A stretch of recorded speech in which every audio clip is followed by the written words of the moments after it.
इस फैसले को आप किस तरह से देख रही है?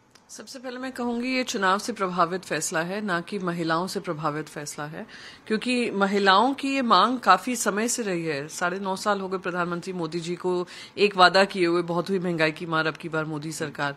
और आज भी महिला हो, पुरुष हो, घर हो, परिवार हो, महंगाई से जूझ रहे हैं। महंगाई जो आमदनी है वो 98 है, खर्चा जो है उनका रुपया हो गया है। तो उस पर आप 100 रुपए की कटौती कर देते हैं। 2014 में 400 रुपए सिलेंडर का भाव था, आज 3 गुना बढ़ चुका है। उसमें भी अगर आप 100 रुपए काटेंगे तो फिर भी लोगों को ज्यादा पैसा देना पड़ रहा है। महंगाई की जो मार है वो उन पे पड़ रही है। तो ये चुनावी सीजन है, यही एक रीजन है जिस वजह से प्रधानमंत्री ने किया है। पर मैं यही कहूंगी कि ये जो चीज पहले होनी चाहिए थी, जिसकी मांग केंद्र सरकार से विपक्ष भी कर रहा था, देशवासी भी कर रहे थे, फाइनली उनके कान में तक पहुंची है, तो वो मैं कहूंगी कि स्वागत योग्य है। Ma'am, same reaction English today. PM Modi has announced a big rate, we can say, for women for LPG gas reduce of 100 rupees on the occasion of International Women's Day. No, it is not on the occasion of International Women's Day.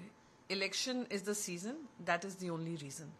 Where the Prime Minister, over the period of 9.5 years, in 2014 he was elected with the promise of बहुत हुई महंगाई की मार, अब की बार मोदी सरकार. And till today people are suffering because of huge expenses that have come their way, and their incomes have not increased, but expenses have increased 7-8 times. So this is the problem. Now cylinder price in 2014 were at 400 rupees, and that is the time when Prime Minister Modi had a problem with women having to pay this kind of money, or families having to pay this kind of money. And today it had become 3 times the price. Even if you bring it down by 100 rupees, they're still paying a huge price difference from what they were paying in 2014 versus what they're paying now. So it also exposes the Prime Minister that the Prime Minister has till date, in the 9.5 years, not heard the woes of the women, woes of the people, woes of the public, and continues to do what he believes is the right thing to do, which is unfortunate. हालांकि उन्होंने बयानबाजी भी की, उन्होंने कहा कि अब ये नया श्रीनगर है, यहाँ पे जो पहले गोलीबारी होती है अब वो नहीं हो रही है, यहाँ पे परिवारवाद जो जिसका फायदा उठाते अब वो नहीं टाइम, अब लोग आज़ादी से घूम सकते। इनके इस दौरे को, उनके इस बयान को किस तरह देखा प्रधानमंत्री के? प्रधानमंत्री मोदी जी ने जब 370 धारा हटाई थी, उन्होंने कहा था कश्मीरी जो हमारे पंडित भाई बहन है वापस अपने घर पहुंचेंगे। उनके ऊपर लगातार अटैक होते रहे, उनकी हत्या कर दी गई, फिर भी प्रधानमंत्री नरेंद्र मोदी जी ने अपनी चुप्पी नहीं तोड़ी। ना उन्होंने सोचा कि वो श्रीनगर पहुंचे। जब वहां पे हमारे कश्मीरी पंडित कह रहे थे, कश्मीरी भाई बहन कह रहे थे हमारा तबादला करा दीजिए, श्रीनगर में हमारी जान का खतरा है, हमें जम्मू भेज दीजिए, तो उनसे कहा जा रहा था कि हम आपकी तनख्वाह भी नहीं देंगे और आपको नौकरी से निकालेंगे। आज तक जो उनको वादे किए थे, आप उनने वादा खिलाफी की, ना आपने जाकर उनको सराहाया होगा, ना उनसे बातचीत की होगी, या उनकी पीठ थपथपाई होगी कि उन्होंने हिम्मत और साहस और प्रधानमंत्री पे विश्वास दिखाकर श्रीनगर और कश्मीर जैसी जगह पे जाकर काम किया। और पर सहारा कुछ नहीं था, सिक्योरिटी कुछ नहीं थी, तब तक प्रधानमंत्री चुप रहे। प्रधानमंत्री तब भी चुप रहे जब आतंकी हमले जो माइग्रेंट्स थे वहां पर उनके ऊपर हो रहे थे।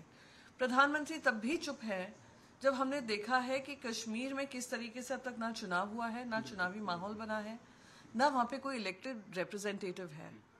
प्रधानमंत्री तभी भी चुप रहे जब इंटरनेट का शटडाउन किया गया महीनों तक। प्रधानमंत्री तब भी चुप रहे जब विपक्ष के नेताओं को अंडर हाउस अरेस्ट रखा गया। तो कश्मीर की जनता भी आपसे पूछेगी, वादे बहुत थे, हम सब ने, शिवसेना ने तो खुलकर इसका समर्थन किया था कि 370 हटनी चाहिए, हमारी मांग थी 370 हटे, पर 370 के सही मायने में क्या फायदे थे? 370 का फायदा यह है कि गवर्नर अभी तक वहां पे जगह बनाए बैठे हैं, एलजी बने हुए हैं, आज तक जम्मू कश्मीर का जो स्टेटहुड लिया है उनको वापस नहीं दिया गया है।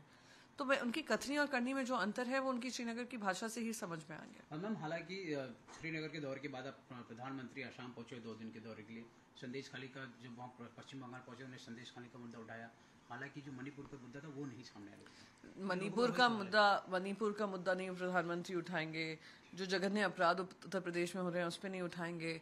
जब हमारी महिला जो कुश्ती करती हैं जिनको अवार्ड्स मिले थे, जब वो रेसलिंग फेडरेशन से की मांग कर रही थी कि उनका तबादला हो, उनका इस्तीफा लिया जाए और ब्रिजभूषण पे किसी तरह की कार्रवाई की जाए, तब प्रधानमंत्री नरेंद्र मोदी जी कुछ नहीं कहेंगे। मैं ये नहीं कहती हूँ संदेश खाली पे मत बोलिए, बोलिए। अगर कहीं भी कानून व्यवस्था चरमरा रही है, देश के प्रधानमंत्री की जिम्मेदारी बनती है कि उसकी आवाज उठाएं, और उठाएं, बिल्कुल उठाएं, पर आप उस मुंह से उठाएं जहां पे आपने सारे ही राज्यों में, जहां जहां आपका भी शासन है, जहां पे भारतीय जनता पार्टी की सरकार है, आप उनसे भी प्रश्न करें। आप खुद के गिरेबान में झांके कि आज वो महिलाएं प्रगति मैदान पे जब जंतर मंतर पे प्रोटेस्ट कर रही थी तो उनको किस तरीके से खदेड़ा गया था। तो ये सारी चीजें हैं, महिलाओं पे जो बढ़ते अत्याचार है उसका राजनीतिकरण जो करने का काम हुआ है भारतीय जनता पार्टी की तरफ से और खुद प्रधानमंत्री नरेंद्र मोदी जी की तरफ से, वो दुर्भाग्यपूर्ण है। मैम बात देखने मिली कई सारी चीज, प्रकाश अम्बेडकर भी खुल के अब सामने आ रहे हैं। वो कह रहे हैं कि एमवीए से शायद ही कोई अलायंस करेगा या कर सकता है, क्योंकि जिस प्रकार से सीट से लेके आपस में इनका मनमुटाव, शिवसेना 10 सीट्स खुल के कांग्रेस के साथ, वहीं 5 सीट खुल के एनसीपी के साथ, तो ओवरऑल सीट से लेकर के आपकी क्या राय है, कब तक आखिरी फैसला आ सकता है और प्रकाश अम्बेडकर के बयान को? देखिए, मुझे खुशी इस बात की है कि सबका ध्यान महाविकास अघाड़ी को लेकर है कि हमारी यूटी में किसको कितनी सीट मिलेगी, और अच्छी भी बात है कि वो हमारी जिम्मेदारी की तरफ देख रहे हैं और जिम्मेदारी से कह रहे हैं जल्दी से जल्दी निर्णय लीजिए, क्योंकि वोट हमें आपको ही डालना है। तो बताएं कौन से कांग्रेस पे से लड़ेगा, कौन शिवसेना से लड़ेगा, कौन शरद पवार जी की एनसीपी से लड़ेगा। अच्छी बात है, पर प्रश्न चिन्ह ये पूछना चाहिए जो सरकार में बैठे हुए हैं, महायुति बनाकर नहीं, झूठी सरकार बनाकर आज उनके बीच में जूते चप्पल चल रहे हैं, कैबिनेट में गैंग वॉर चल रहा है, वहां पे कोई भी युति के बारे में बात नहीं कर रहा है। खुद अमित शाह जी आते हैं, अमित शाह जी भी उसका फाइनल नहीं कर सकते हैं। आज शिवसेना उद्धव बाला साहेब ठाकरे जी ने जो उनका था, बाला साहेब ठाकरे जी की मंशा थी कि हम लोग बिग ब्रदर बने रहे, वो हमने कायम रखी है। आज जिन्होंने बाला साहेब ठाकरे जी का नाम लेकर पार्टी के साथ गद्दारी की, आज वो कहाँ खड़े हैं, वो महाराष्ट्र देख रही है। तो मैं जानती हूँ कि जनता का हम पे बहुत विश्वास है और जनता पूरी उम्मीद से लगाए बैठी है कि जल्द से जल्द ये होगा। ये जल्द से जल्द हम निर्णय लेंगे। कल परसों तक आपको सामने पता चल जाएगा कौन कहाँ लड़ रहा है। पर कोई झूठी सरकार से पूछे कि उनकी युति का क्या हो रहा है। मैम, आपने जिस तरह से कहा महायुति को महाराष्ट्र में 48 लोकसभा की सीट है, लगभग 36 या 35 से सीट से ज़्यादा चुनाव लड़ रही है। वही एनसीपी और शिंदे गुट जो है वो लगभग 13 सीटों में आपस में। तो ये पूरे जो तालमेल चल रहा है उसको किस तरह देखें? क्या जो नारा दिया गया था कि हम पहले 23 सीट से शिवसेना, वही किस तरह से देखें? मैं वही देख रही हूँ कि जिन्होंने गद्दारी की, ऐसी पक्ष के साथ गद्दारी की जिन्होंने बाला साहेब ठाकरे जी की बात रखकर आगे बढ़े, और जो हमारी लड़ाई रही भारतीय जनता पार्टी से उन मुद्दे पे रही जहाँ पे वो हमें कहीं कम आंकने की कोशिश कर रहे थे। ये लोग बड़ी बड़ी बातें करके उधर भागे।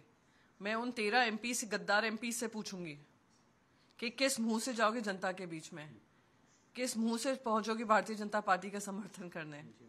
और जो बाला साहेब जी का मान्यता रही कि हमें अगर हमारे साथ संबंध रखने हैं, राजनीतिक अलायंस होना है, तो इक्वल टर्म्स पे होगा। ये ना इक्वालिटी की बात है, ये इनइक्वालिटी की बात है। और साथ ही साथ इनकी ये कोशिश रही कि शिवसेना के अस्तित्व मिटाने की कोशिश करें। शिवसेना का अस्तित्व और वजूद इस राजनीति से हटने वाला नहीं है। हमने वो लड़ाई लड़ी है, लड़ रहे हैं, और इनको इनका खामियाजा भुगतना पड़ेगा। अगर इस कर्म से नहीं, जहां बीजेपी उनको उनकी जगह दिखा रही है, जनता की कोर्ट में दिखेगा, जहां जनता इनको हरा कर इनको सबक सिखाएगी। मैम, बात करते हैं, उन्होंने सीधे साफ तौर पर जब रैली करे तो उन्होंने नितिन गडकरी को ऑफर दे दिया कि आप एमवीए से आइए, एमवीए में आइए।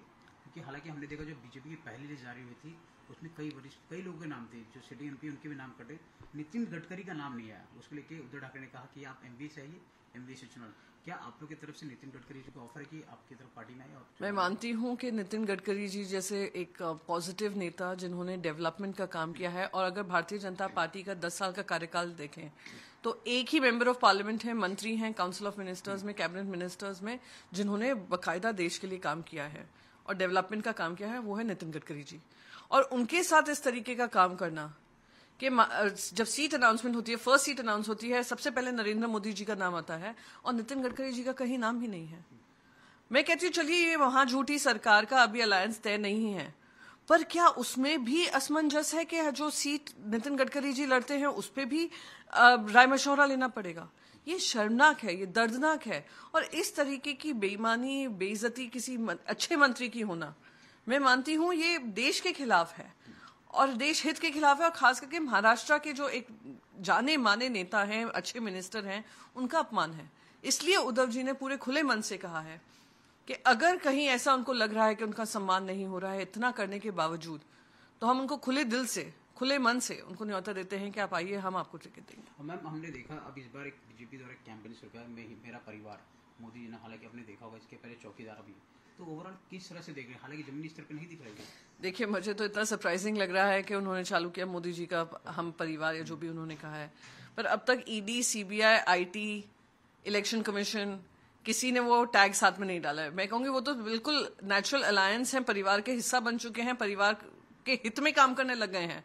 कोई उनसे पूछे कि क्या हुआ, आप क्यों, आपकी क्या मजबूरी है कि आप अपना नहीं डाल रहे हैं, तो हास्यास्पद हो जाता है जब वो बताएं कि ये मोदी जी का परिवार है। तो कोई उनसे ये भी पूछेगा, अगर देश आपका परिवार है तो मणिपुर की महिलाएं आपका परिवार नहीं है क्या? हमारी जो रेसलर्स हैं वो आपका परिवार नहीं है क्या? महाराष्ट्र में जो कारोबार जा रहे हैं और जो युवा बेरोजगार हो रहे हैं वो आपका परिवार नहीं है? जो किसान हरियाणा बॉर्डर पे खड़ा हुआ है वो आपका परिवार नहीं है? तो क्या जो महिलाएं महंगाई से जूझ रही हैं वो आपका परिवार नहीं है क्या? जो लोग बेरोजगारी से जूझ रहे हैं वो आपका परिवार नहीं है? तो सच्चाई ये है, उनका गिना चुना परिवार जो उन्होंने बनाने की कोशिश की है वही हैं जो पूंजीपति हैं, जिनके लिए इन्होंने काम किया है, जो लंदन में भाग भाग कर पैसा यहाँ का कमा कर गए, वहां पे लंदन में बैठे हुए हैं, वो भी शायद लिख देंगे हम मोदी जी का परिवार, क्योंकि उनकी सहायता की है, आपने काम किया है। जिन लोगों के लिए काम नहीं किया है वो पूछेंगे कि क्या आप अपने परिवार में भी भेदभाव करते हैं?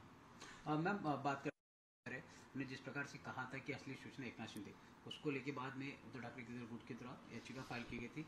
अब कल सुप्रीम कोर्ट ने इस पर सुनवाई की कि जो हमने फैसला सुनाया क्या उसके आप अगेंस्ट जा रहे हैं। हालांकि मामले की सुनवाई 9 अप्रैल को है। पूरी इस वाक्य जो सुप्रीम कोर्ट ने सुनवाई की स्पीकर को खास तौर से कहीं ना कहीं आलोचना की। बिल्कुल, जिस तरीके से स्पीकर की जिम्मेदारी ना निभाकर, एक ट्राइब्यूनल जज की तरह जो काम होना चाहिए था उसकी जिम्मेदारी ना निभाकर उन्होंने भारतीय जनता पार्टी के कार्यकर्ता होने के नाते काम किया है, वो दुर्भाग्यपूर्ण है, संविधान के खिलाफ जाता है, प्रजातंत्र के खिलाफ जाता है।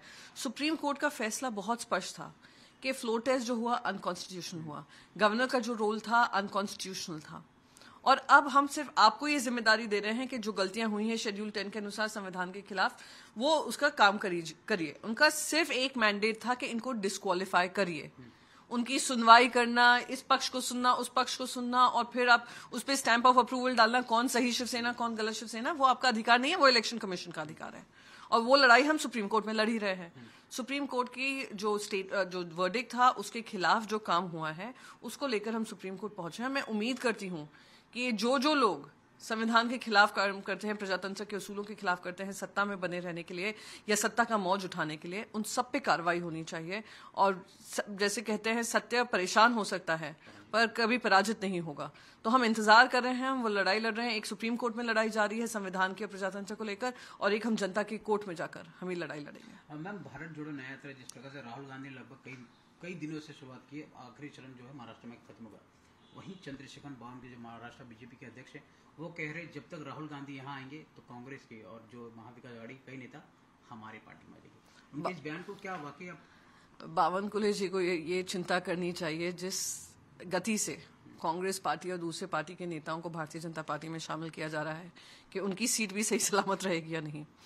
आई थिंक उनको इस चर्चा का विषय होना चाहिए। जब अशोक चव्हाण को 24 घंटे के अंदर अंदर आप लोग राज्यसभा दे देते हैं और ये भूल जाते हैं कि आदर्श घोटाला हुआ हो या बाकी सारे शुगर कोऑपरेटिव का घोटाला रहा हो, या आप अजीत पवार को डिप्यूटी चीफ मिनिस्टर बना देते हैं, आप भूलते हैं कि आप अपने पार्टी के लोगों का ही हक मार रहे हैं। और ये मैं नहीं कह रही हूँ, खुद वहाँ के प्रवक्ता हैं, उनके परिवार वाले कह रहे हैं कि हमने दिन रात मेहनत की, पर ऐसे आदमी को राज्यसभा भेजा जा रहा है जिन्होंने कभी भी पार्टी के खिलाफ, पार्टी में रहे नहीं, पार्टी ने उनके खिलाफ का बात कही है, और उनको आप राज्यसभा सम्मानित करके। तो बावनकुळे जी को टेंशन ये होनी चाहिए कि उनकी भी अब जगह आने वाले चुनाव में बची रहेगी कि नहीं। जिस तादाद पे भारतीय जनता पार्टी की जो केंद्र सरकार है, उन्होंने इन सारे नेताओं पे इंक्लूडिंग देवेंद्र फडणवीस के ऊपर नो कॉन्फिडेंस मोशन जारी कर दिया है और टोटल भर्ती का काम शुरू कर दिया है। आप कहीं से भी आए पर आप भारतीय जनता पार्टी में शामिल हों, क्योंकि ये हमारे जो इलेक्टेड नेता हैं, इलेक्टेड MLAs हैं, सब निकम्मे हैं और नागवाह हैं, और शायद जनता के बीच में जीत भी नहीं पाएंगे। आखिरी सवाल, जिस तरह से लोकसभा चुनाव आचार संहिता लगा, लेकिन वही बीजेपी की तरफ से नारा दे गया अब की बार 400 पार, ये पूरे ओवरऑल प्लान, क्योंकि हर जगह जाते बीजेपी नारा देती है। नहीं, वो नारा लगा है, नारेबाजी तो उन्होंने कर्नाटका में नहीं, बिल्कुल नहीं होगा। मैं आपको कह दूं कि ये 270 तक पहुंचने में इनको दिक्कत होगी, और मैं ये कॉन्फिडेंस से इसलिए बोल रही हूँ क्योंकि जनता में अगर आप देखेंगे एक आक्रोश है किसानों के बीच हो, महिलाओं के बीच हो, महंगाई को लेकर हो, बेरोजगारी को लेकर हो, युवा वर्ग को लेकर हो, किसानों को लेकर हो, सबके बीच में एक ऐसा माहौल है कि देश की प्रगति कुछ ही लोगों की हो रही है, पूरे देश में नहीं हो रही है। आज 130 करोड़ की जनता के बीच में 80 करोड़ लोगों को आपको राशन देने की जरूरत पड़ रही है। ये क्यों हो गया? जनता को तो आपने रोजगार की बात कही थी, आपने मुफ्त के राशन की बात नहीं कही थी, पर आज आपको देना पड़ रहा है। क्यों हो रहा है? क्योंकि आप अर्थव्यवस्था को संभालने में नाकामयाब रहे हैं। तो ये 400 का आंकड़ा लगा रहे हैं, कर्नाटका में भी लगाया था, एक बार गुजरात में भी लगाया था, पता नहीं कौन से राज्यों में जाकर लगाते हैं, पर कहीं से भी आप अगर स्टेट बाय स्टेट भी कैलकुलेशन कर लेंगे तो इनका 220 पार करना भी मुश्किल लग रहा है। मैम, इंडिया अलायंस की अभी भी बरकरार है? जिस प्रकार हम देख रहे हैं काफी समय से बैठक नहीं हो रही है, क्योंकि यूपी में अभी भी सीट सर्कुलर की चर्चा थी, महाराष्ट्र में भी चली, तो क्या इंडिया अलायंस अभी बरकरार है? क्योंकि बिल्कुल, आप देखिए आम आदमी पार्टी के साथ चर्चा हुई, अलायंस का क्या तालमेल बैठेगा वो हो गया डिसाइड, समाजवादी पार्टी का हो गया, महाविकास आघाड़ी का आज या कल में आप सुन ही लेंगे।